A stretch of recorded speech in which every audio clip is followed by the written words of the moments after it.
Hey, Christian here again. Hey, I want to address a couple of the things that I see coming up around our cause and mission and movement and how we communicate about this. I realize I want to just acknowledge this is weird. Like it's weird to talk about toothpaste. It's weird to look to have an actual real life conversation around deodorant and there's these background things of life, the things that, do any of us really ever think about that? We don't pray about it. We don't consult our friends in social media. Oh, I'm almost out of toothpaste, pray for me. I got to make a big decision here. This is automatic. These are automatic buying decisions that we all make our whole life. Talking about it, therefore, is strange. I understand. My friends and I have conspired together. We're like, okay, we want to get the idea, we want to get the word out on this cause, this mission, this movement. What if a bunch of us little guys were to band together, and instead of all of us making sure the Waltons get our money, making sure the people behind Target, making sure Jeff Bezos, making sure the mega conglomerates get our money. That's the world we live in right now. Roughly 97% of the consumer packaged goods market. It is too bright out here. I need sunglasses. Roughly 97% of the consumer packaged goods market is owned, controlled, dominated by, can I just call them the elites? That is their domain. That is their world. It's hundreds of billions of dollars a year in cash flow and revenue that just does not stop. Why doesn't it stop? Because as long as you're breathing, as long as I'm breathing, as long as all the humans around me are walking around on the planet and breathing, at least in North America, in developed nations, we're consumers. As long as we're breathing.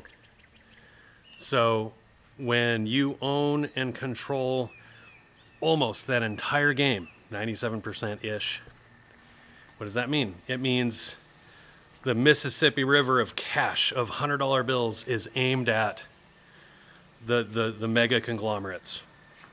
That small circle of people that have so much power. So, what if we stopped handing them so much power? You and I. That's core. That's central to this whole awakening, this whole movement, this idea. So you might still be wondering, you're annoyed, you're driving me nuts, Christian, just spit it out. Why are you being so weird? Why not just tell us, here's the store, go here, go click around? My friends and I have tested various ways of interacting with people the last few years. And what we found is that the most meaningful long-term result happens when we directly interact with other human beings. This discovery caused us some pain. We were like, dang it. I was really hoping a link would accomplish it, because then I could lay around. And you could too. You could just click around. So why are we being weird? It's because what we're after here is not a boycott. We're not trying to start a boycott. We're trying to take back every dollar we possibly can permanently. Redirect that river of cash to American manufacturing and jobs, to regular people here domestically. As long as you continue to vote with your dollars, as long as you continue to throw those dollars at the national brands and the mega conglomerates, which I'm going to argue you're doing even if you think you're not. We run into people all the time, every single day, all day long. We run into people who think they're supporting little guys, they're supporting Made in America in the area of consumer packaged goods, and they're not. They've been tricked. These mega conglomerates are so deceptive.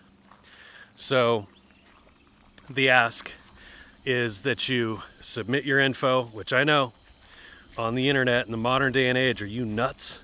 You're really going to put in your actual name, phone number, and email address? What are you, nuts? I know, that's what we're asking you to do. One of my friends, is going to get your info. We don't sell the info to them. They get it handed to them on a silver platter. And their charge, their order, their work, their task is to reach out to you and be nice and run you through and kind of give you the scoop on what we've found. Years of obsessing about this consolidated into a roughly 20-minute phone call. You're going to get to look at some stuff. They're going to share a link with you. You're going to get to look at some stuff while they're kind of running you through an A to Z, boiled down, here's what we found. Some of what's in there is shocking. It's going to blow your mind. You're going to see the scale of the deception and corruption, and then you're going to see what we hope you see is a very black and white. I can either continue turning left into the mega conglomerates parking lots and give them my money as long as I'm breathing every week or two till I die. I either continue to do that, or I go back, or I pull those dollars back as much as I can and intentionally shop Made in America family owned, supporting old-fashioned family values and good stuff instead of who knows what, all manner of horror. So anyway, that's our objective. Our goal is to get you with one of my friends who can give you the scoop. I know that's weird. I know some of you want a link. We're not going to give you a link. What we want to accomplish is a permanent switch. So we'll ask you to test it. Set up an account, shop Factory Direct one time and see what you think. Make sure it doesn't mess up your budget. Make sure it's not too weird. It's a little bit weird. It's a departure from the norm, for sure. Make sure you get an opportunity to sit with it, see what you think. If you like it, what if a whole bunch of us little guys unplug for the rest of our life, every week or two till we die, instead of giving those dollars to them? Anyway, that's the ask. I know we're asking you to trust us, and we live in an era where who can you trust? What else comes up? What else do I see? I don't know. I think that's some of the main stuff.